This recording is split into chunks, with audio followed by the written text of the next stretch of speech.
My name's Jake Tanner, I'm 43 years old, and I live on a stretch of land that's been in my family for 3 generations, 180 acres of Texas grit, hard work, and history. My dad handed it down to me before he passed, and for the past decade I've poured everything into keeping it alive, not just the dirt, but the soul of the place. We run cattle, lease out hunting rights, and in the cooler months, I host nature retreats for city folks who think bugs are cool until they're bunking with them. This ranch is my universe. I know every fence post, every gnarled root that tries to trip me up in the dark, and the exact spot where my old man buried a busted tractor, saying, "Trash belongs underground," like bad ideas and politicians. I live out here solo by choice. My steady crew includes my cows, my ranch dog Rusty, and the occasional rattlesnake that forgets whose land it's on. But trouble has a way of creeping in from the edges. To the east, just over the back ridge, sits Sunnyvale Estates, a polished HOA neighborhood with identical mailboxes, pet groomers, and folks who think a prairie's just a weed problem. At the heart of it is Lisa Bennett. If HOA presidents were monarchs, she'd strut around with a scepter forged from zoning codes. Ever since she realized my ranch bordered her precious backyard, she's acted like I'm a fixer-upper she's destined to overhaul. She's tried it all: bribes to join the HOA, complaints about my cows spooking her yappy little terrier, even cheap offers to buy the back chunk of my land that touches her property. I always said no, nice but firm. I wanted zero part of their meetings, rules, or pancake breakfasts that doubled as power plays. Something about my refusals must have hit her wrong, though. Lisa doesn't take no, like most folks. When she hears it, she doesn't retreat. She redraws the map. And I didn't see it coming, but Lisa was gearing up for a fight. It kicked off like any other morning. I'd been out since sunrise checking the east pasture. One of the bulls had smashed through the fence the week before, and I wasn't up for an encore. The air still had that crisp spring bite, and I was halfway through my second cup of gas station coffee when I rolled back into the driveway. That's when I spotted them. 2 strange vehicles parked smack in front of my house like they owned the place. One was a gleaming silver SUV, the other a slick black sedan with rental plates and a driver who looked like he'd faint at the sight of a pitchfork. On my porch stood Lisa Bennett, arms crossed, clutching a manila folder like she was about to slap me with a subpoena. Next to her was a smug guy in a gray suit, mid-30s, reeking of cologne that could knock out a herd. As I climbed out of my truck, the guy stepped forward and said, "And you are?" I blinked. "I live here. This is my land. Who the hell are you?" Before he could answer, Lisa jumped in with that smirk that even my cows hated. "Jake, this is my cousin Todd. He owns this ranch now." I laughed, thinking it was some over-the-top prank. But then she flipped open the folder with a flourish, flashing a stack of papers that looked semi-official if you didn't look too hard. "See, the deed's been transferred. Sales done, notarized, all official," she said, tapping a signature line. I grabbed the papers. My name or some sloppy version of it was there, with a signature that looked like a drunk toddler's scribble. The notary's stamp was laughably no registration, no seal, just C. Baker, typed in Comic Sans. Comic Sans, for real? You think this'll hold up? I asked, floored. Lisa tilted her head. You wouldn't sell, so I handled it for you. Sunnyvale needs this land. Todd's building a wellness retreat. Something this community's crying for. I pulled out my phone. Her smirk vanished like a jackrabbit in a storm. Don't bother, she snapped. We already called the sheriff, told him you won't leave. Leave my own land? I stared at her, not mad yet, just stunned by the nerve. This wasn't an HOA spat anymore, this was insanity wrapped in a fake land deal. Lisa, you're trespassing, I said coolly. That guy's a fraud, and you're about to land in jail. She laughed. We'll see who the sheriff believes. That's when it hit me. Lisa hadn't just stumbled into this. She'd been plotting for weeks. It wasn't about a few acres, she wanted the whole ranch and was ready to swipe it. Sheriff Tom Grayson rolled up 30 minutes later, dust trailing his beat-up cruiser, the same one I'd seen at the last county fair. Tom's a guy with a brisket-stuffed belly, a sun-weathered face, and the patience of a saint. We'd crossed paths enough over the years for a nod and a beer, not buddies but familiar. Today his expression was blank. Lisa waved him over before his boots hit the ground, acting like she was his boss. There he is, Tom, she chirped, all sugar. He won't vacate the property. I leaned against the porch, arms crossed, Rusty sitting by my feet, head cocked like he couldn't believe this mess either. Jake, Tom said. Lisa cut in, he's squatting. I sold this land to Todd. We've got papers. He's unhinged, might be armed. I raised an eyebrow. I've got coffee and a wrench. Want me to disarm? Tom held up a hand. Everyone chill. He glanced at Todd, who lounged by the SUV like he was waiting for a latte. You the buyer? Todd smirked. That's right. Signed deed. Oh yeah. Tom said, not sold. Show me. Lisa shoved the papers at him, practically bouncing with glee. Tom skimmed them, lips twitching, then turned to me. Got your own stuff, Jake? Without a word, I went inside, grabbed my fireproof box, popped it open on the porch, and handed him the real deal original deed, tax receipts, plat map, and my latest tax stub. Then I opened my security app, scrolled to 2 weeks back when their sale supposedly happened, and showed him footage of me knee-deep in a busted trough, swearing up a storm. Unless I sign this in cow crap, I think I'm clear, I said, holding out the phone. Lisa's smile locked up. Todd looked like he'd choked on barbed wire. Tom nodded slow. Mind if I send this to the DA? Go for it, I said. And check that notary see. Baker's not in the state system. Lisa huffed, you can't trust that video. He probably faked it. To make it look like I was fixing a pipe during your land scam? That got a grunt from Tom. Then he got stern. Lisa, you filed a claim on someone else's property. That's a felony if it sticks. Todd piped up, it's a mix-up, I was told it was legit.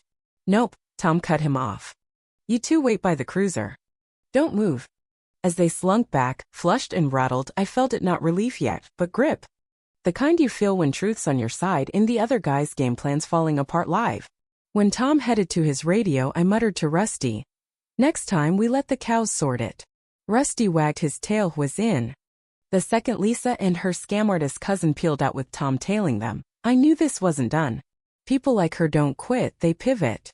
That night, I called my lawyer, Sarah Mills, tough as nails, sharp as a blade, the kind who once made a corporate giant fold over a ditch fight. My kind of gal. Sarah, I said, you'll want to hear this. By noon the next day, she dug up more than a mole in a graveyard. The sale papers were a joke, the notary? Dead 2 years. Even a ghost can't stamp a deed, Sarah quipped. My signature? A sloppy fake. The transfer date? I was guiding a hunt, posing with 3 tourists and fishing rods, not pens. But the wild part? Sarah found Lisa had tried 5 times to tweak my deed at the county clerk's office, each shot down for missing docs or OBVYS flags. The last time, she stormed out yelling bureaucracy was ruining America. I almost respected the hustle. Almost. Then the HOA hit back. Friday, I got a certified letter, thick, stamped with Sunnyvale Estates' fancy gold seal. Inside? A jurisdiction expansion notice, claiming they'd voted to swallow my ranch into their domain. Like I was a stray lot they could annex. They cited historical adjacency, community aesthetics, and development potential as reasons to drag me under their overpriced roof, complete with a due law $3,875 bill for back HOA fees. I laughed so hard I nearly tipped off the porch swing. But the kicker? Saturday morning, I caught their surveyor sneaking onto my land, hammering HOA-branded stakes near the ridge. You know this is trespassing, right? I asked, shotgun slung easy on my shoulder. One stammered about HOA orders.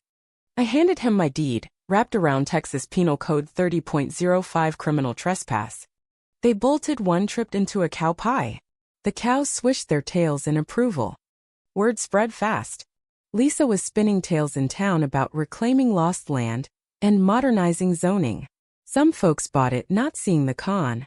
Sarah didn't wait, she filed a county complaint, slapped the HOA with a cease and desist, and got an emergency injunction. This isn't just annoyance anymore, she said. It's organized fraud. I eyed the ridge overlooking Sunnyvale. What started as a neighborly hassle was now worn, I was done dodging. 3 days after the injunction, I woke to engines roaring up my south access road. Not a hay hauler, a convoy of contractors in neon vests with bulldozers, graders, and a backhoe itching to tear something up. Leading them? A white Range Rover, plates reading LHOA 1. Lisa. I marched down and stopped the first truck. A big guy hopped out with a clipboard. Morning.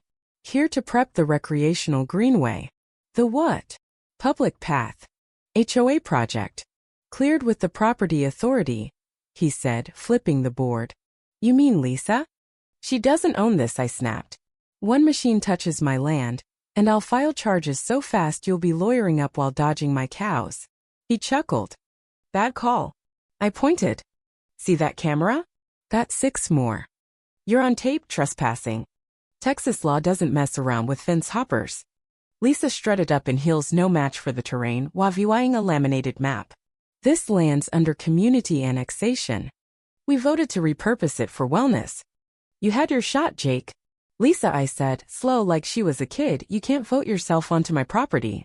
She flapped her map like it was gospel. I've got plans, renderings, community backing. I've got a deed and a lawyer. The lead guy paused right as one of my cows strolled up and unloaded a steaming protest on their gravel. I didn't wiggle the sheriff. 15 minutes later, Tom rolled in, eyeing the gear, then Lisa. Oh hell, he muttered, grabbing his ticket pad. Lisa launched into her zoning spiel. Then Sarah pulled up, heels crunching, binder in hand. She didn't shout, just handed Tom notarized docs and said, unlawful land use, trespass, fraud. We're pressing charges. Lisa froze. Todd popped out of an SUV, sweating, and bolted deputies nabbed him at the line. Lisa stood firm till Tom cuffed her, reciting rights as contractors filmed. I'm the HOA president, she yelled. Great, Tom said. Run your meetings from jail. The convoy retreated, the Range Rover got towed, and the cows mooed their blessing, especially Bess, who marked Lisa's old spot. As the dust settled, I exhaled. The storm broke, and I was still here. The trial was a circus, every seat taken, reporters crammed in, locals buzzing outside like it was a rodeo. Lisa Bennett versus. Reality kicked off, and her house of cards collapsed fast. Sarah laid it out, forged docs, fake stamps, doctored HOA minutes. My deed shone like gold. The jury chuckled at footage of me wrestling a trough while Lisa claimed I'd sold out. Lisa called it a misunderstanding, Todd blamed her. Sarah shredded them with texts. Once it's ours, we pave the ridge. HOA won't care. Oops. HOA board confessed Lisa faked votes and siphoned funds for contractors, lawyers, and a branding guy who pitched Bennett bluff. By week's end, her reign was toast. The judge's gavel slammed. Lisa, guilty fraud, forgery, trespass, fund misuse. 18 months in prison, Dula $75,000 restitution. Todd, aiding forgery 9 months, 2 years probation, banned from Texas real estate. The HOA? Receivership, board axed, audit ordered, dues frozen. I got Dula $210,000 for stress, lost bookings, fees, and defamation. Lisa's rep tanked headlines, screamed HOA queen jailed. Her Range Rover repoed, her socials gone. Sunnyvale residents partied with a gavel piñata. Todd? Jiffy Lube and Abilene, they say. The neighborhood shed 70 fan tram of its rules, cut fees, and apologized. I took Ithy were free of her grip. Tom dropped by with beer. Your cows are top security, he grinned. Sarah got a bar plaque in my brisket for life. But the land me land state mine, quiet at last. I walked the ridge, sun up, birds singing, justice humming. Best mood. Damn right. A month later, I threw a BB brisket smoking, Bess half-brushed, rusty hunting scraps. Townies and Sunnyvale folks brought pies and chairs, laughing like they'd been sprung. Sarah rolled in with docs and beer, only one's fun, she said. Tom parked under the oak, dominating horseshoes. I clinked my glass, pointed to the gate, a new sign, Tanner Ranch, private. Not for sale, zoning or HOA. Trespassers face Bess. Laughter roared. She needs a badge, someone hollered. We snapped pics, Bess posed, barely, and Cobbler nearly sparked a feud. Fire crackled, stars blazed, Rusty snoozed, Bess lounged. My land always mine. When folks ask about the sign, I say long story. Some learn hard, others from Bess.